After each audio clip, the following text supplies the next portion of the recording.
2024 में एक YouTube channel मत खोलना अगर आपके पास इन 6 चीजों की नॉलेज नहीं है तो, वरना आप भी 90% यूट्यूबर्स की तरह अपनी जिंदगी के 1-2 साल बर्बाद कर लेंगे और एंड में कहेंगे कि यूट्यूब तो लक का गेम है। और इन 6 पॉइंट्स में से लास्ट पॉइंट सबसे इम्पोर्टेंट है, क्योंकि वो आपको सिर्फ एक यूट्यूबर नहीं बनाता बल्कि आपको एक रियल इन्फ्लुएंसर बनाता है। इसलिए वीडियो को स्किप करने की गलती बिल्कुल भी मत करना, वरना आपका फेल होना तय है। तो शुरू करते हैं पॉइंट नंबर 1 से, जो की है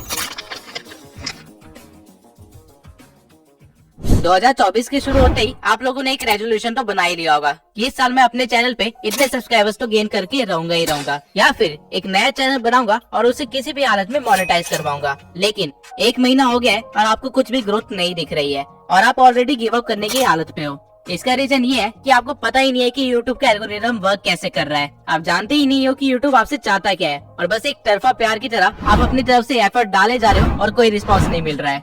YouTube एक सोशल मीडिया प्लेटफॉर्म है जो कि एड रेवेन्यू से अपनी मेन अर्निंग करता है, और हर सोशल मीडिया प्लेटफॉर्म की तरह YouTube को सिर्फ एक ही चीज चाहिए, वो है कि लोग उसके प्लेटफॉर्म पे बने रहे। जितनी ज्यादा देर तक हो सकता है उतनी ज्यादा देर तक, तभी YouTube को फायदा होगा। और इसमें YouTube आपकी मदद चाहता है, आपसे एक ऐसा कंटेंट बनवा के जिसको लोग ज्यादा देर तक देखें और YouTube पे बने रहे।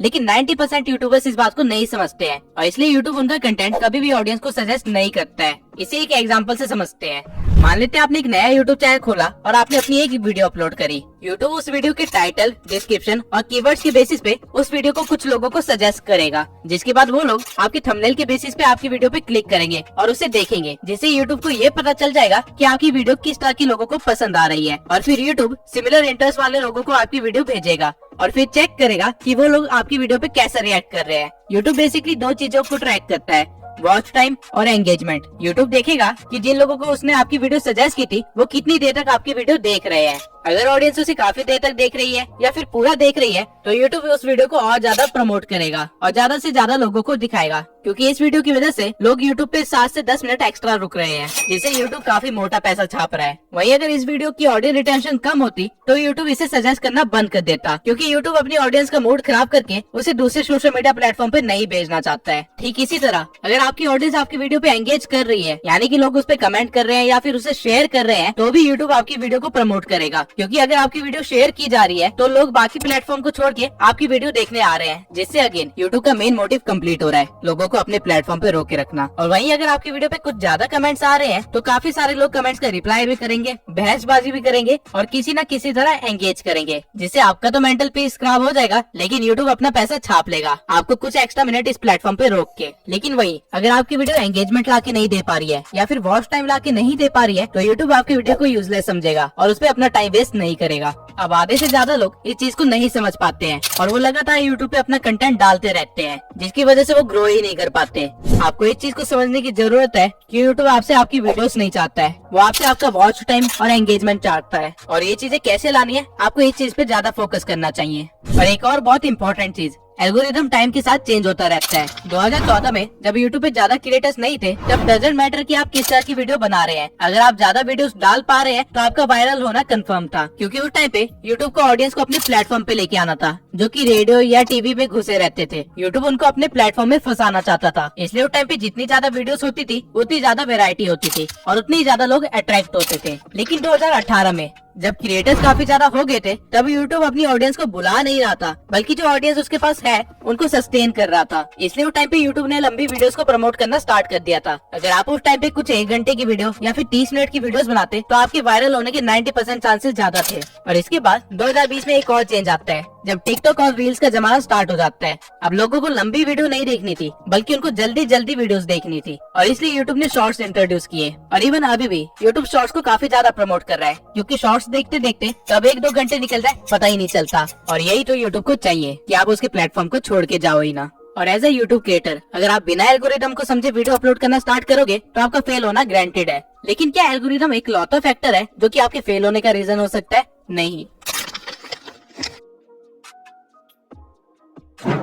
अगर आप अभी तक इस भ्रम में जी रहे हैं कि आप रोज वीडियो डालेंगे और आपकी कोई ना कोई वीडियो तो वायरल हो ही जाएगी, तो आप बहुत ही जल्दी अपनी मेहनत और टाइम बर्बाद करके क्विट करने वाले हैं, क्योंकि आपको इस चीज को समझने की बहुत ही ज्यादा जरूरत है कि क्वालिटी ओवर पावर्स क्वांटिटी। अगर आप 2 चैनल्स खोलते हैं जिनमें से आप एक चैनल पे साल में सिर्फ 4 क्वालिटी वीडियोस बनाते हैं और वहीं दूसरे चैनल पे साल में 365 वीडियोस बनाते हैं, लेकिन सारी वीडियोस बिलो एवरेज है, तो वो जो 4 वीडियोस वाला चैनल है वो मिलियन सब्सक्राइबर्स गेन कर चुका होगा, वही 365 वीडियोस वाला चैनल हो सकता है कि 10,000 सब्सक्राइबर्स भी गेन ना किए हो। रीजन बीइंग कि वो 4 वीडियोस की क्वालिटी 365 वीडियो से भी ज्यादा है और यही रीजन है कि डिकोडिंग वाईटी, मैं और कई सारे छोटे चैनल से इतनी जल्दी ग्रो कर पाए, वो भी इतनी कम वीडियोस में, क्योंकि ये चीज हमें पता थी। अगर आपको क्वालिटी कंटेंट बनाने में 1 महीना लगता है तो कोई बात नहीं, लेकिन बिलो एवरेज कुछ भी मत दिखाइए, क्योंकि अभी यूट्यूब पे ऑप्शंस की भरमार है। अगर ऑडियंस को आपकी वीडियो पसंद नहीं आई तो वो किसी और के चैनल पे जाके उसकी वीडियोस देख लेंगे और यूट्यूब ये चीज देखेगा तो यूट्यूब उसके चैनल को प्रमोट करेगा। वहीं अगर ऑडियंस को आपकी वीडियो पसंद आ गई तो वो आपकी वीडियोस के लिए वेट क्या करेंगे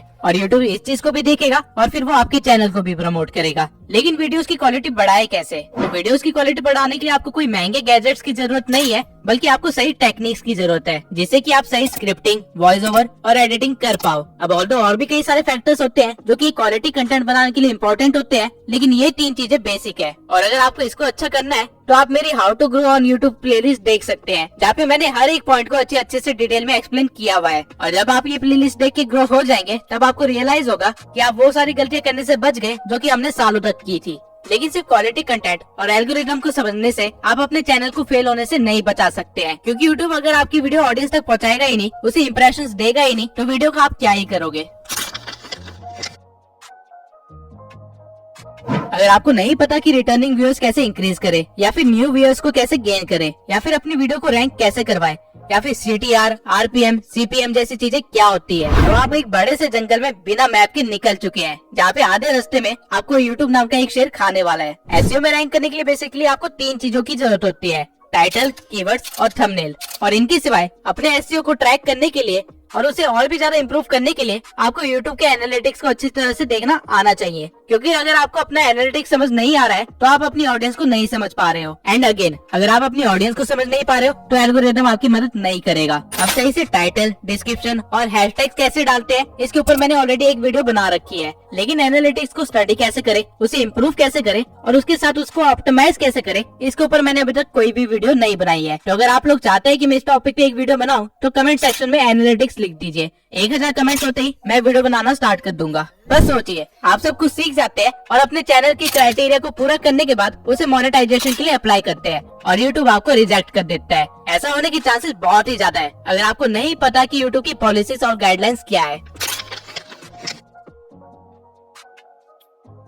YouTube की नई पॉलिसी के अकॉर्डिंग आप अपने चैनल को 500 सब्सक्राइबर्स और 3000 वॉच आवर से भी मोनेटाइज करवा सकते हैं, या फिर शॉर्ट्स के 3 मिलियन व्यूज से भी। ये क्राइटेरिया पहले 1000 सब्सक्राइबर्स और 4000 घंटे का था और 10 मिलियन शॉर्ट्स की व्यूज। लेकिन यहाँ पे YouTube एक गेम खेल रहा है। आप अगर 500 सब्सक्राइबर्स के साथ अपने चैनल को मोनेटाइज करवाते हैं तो आपको एड रेवेन्यू नहीं मिलेगा, बल्कि आपको सुपर चैट, मेंबरशिप और मर्चेंडाइज का ऑप्शन मिलेगा, जिनसे की काफी कम अर्निंग होती है। आपको एड रेवेन्यू नहीं मिलेगा, जो कि हमारा मेन सोर्स ऑफ इनकम होता है। लेकिन YouTube ने ऐसा क्यों किया? अपने क्रिएटर्स को बचाने के लिए। YouTube आप पे मेहरबान नहीं हो रहा है, बल्कि टिकटॉक ने अपना क्राइटेरिया लो कर दिया था, इसलिए YouTube को भी लो करना पड़ा, ताकि उसके क्रिएटर्स YouTube को छोड़ के टिकटॉक पे ना भागे। और अगर आपको लग रहा है कि आप सिर्फ शॉर्ट्स बना के वायरल हो जाओगे और अपने YouTube चैनल को मोनेटाइज करवा लोगे, तो let me tell you one thing, shorts पे अर्निंग ना के बराबर है, अंटिल आपके हर शॉर्ट्स मिलियन व्यूज के ऊपर न जा रहे हो। बल्कि एक शॉर्ट को वायरल करने से ज्यादा आसान एक लॉन्ग फॉर्म कंटेंट को वायरल करना है। लेकिन YouTube ने आपके दिमाग में इसकी टोटली अपोजिट चीज भर दी है, जिसकी वजह से आप काफी ज्यादा टाइम और मेहनत बर्बाद करने वाले हैं। अगर आपको सिर्फ वायरल होना है तो शॉर्ट्स आपके लिए सही चीज है, लेकिन आप अगर YouTube पे एक करियर बनाना चाहते हैं और यहाँ से अर्निंग करना आपका मेन गोल है, तो आपके लिए शॉर्ट्स सही चीज नहीं है।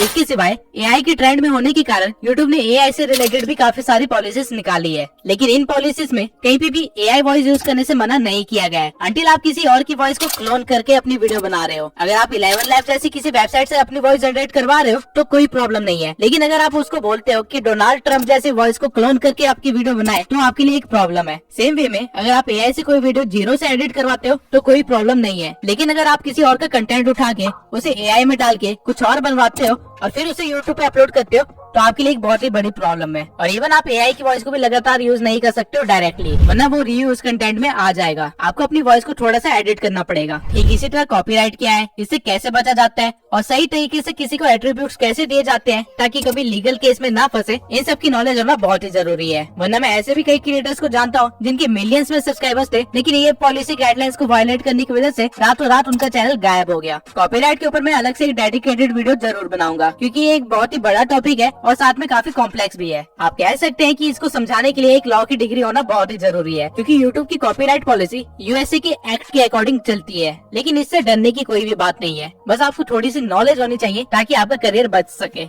अब ऐसे भी कई सारे चैनल्स हैं जिन्होंने इन सब चीजों का ध्यान रखा था, लेकिन आज उनकी हालत एक नए यूट्यूबर से भी बेकार हो रखी है। लेकिन ऐसा कैसे हुआ?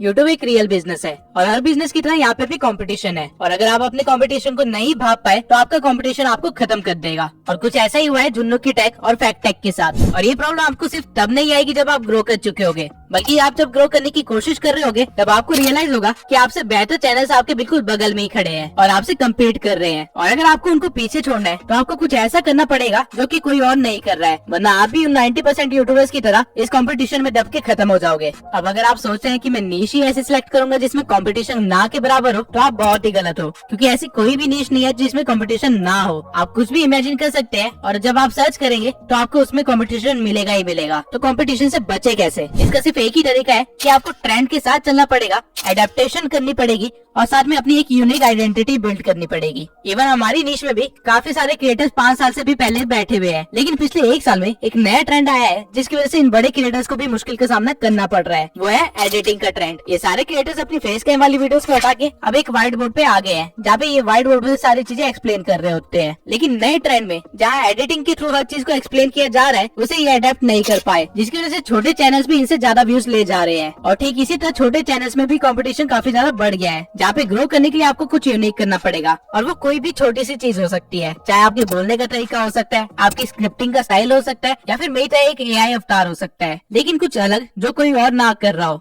अब अगर आप कंपटीशन से बच भी गए तो आपको वो करना है जो बड़े क्रिएटर्स मजबूरी में नहीं कर पाते हैं और छोटे क्रिएटर्स बिना किसी प्रॉब्लम के कर सकते हैं।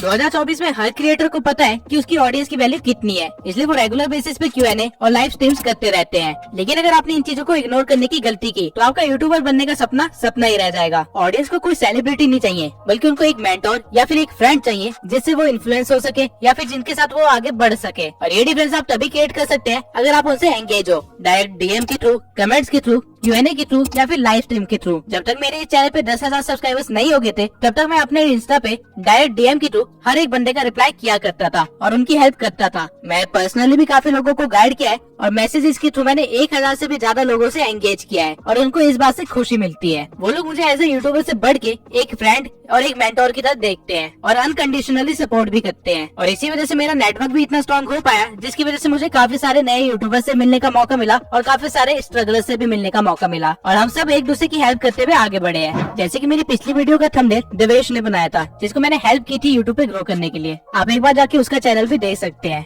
इवन आज भी सोने से पहले मैं कम से कम 20 से लेकर 30 डीएम्स का रिप्लाई करता हूँ और इससे एक ऐसा इम्पैक्ट बना है कि कल को अगर मैं कोई एक नया चैनल भी खोलता हूँ, भले कुकिंग के ऊपर ही क्यों ना हो, वो लोग मेरे को सपोर्ट करेंगे। डजंट मैटर कि मैं क्या कर रहा हूँ। जैसे जैसे चैनल ग्रो होने लगता है, आपके पास काम बढ़ने लगते हैं और आपके पास ऑडियंस से एंगेज करने का उतना ही कम टाइम बचता है। लेकिन मेक श्योर जिन्होंने इस चैनल की स्टार्टिंग में आपको सपोर्ट किया था, आप उनको एंड तक सपोर्ट करो।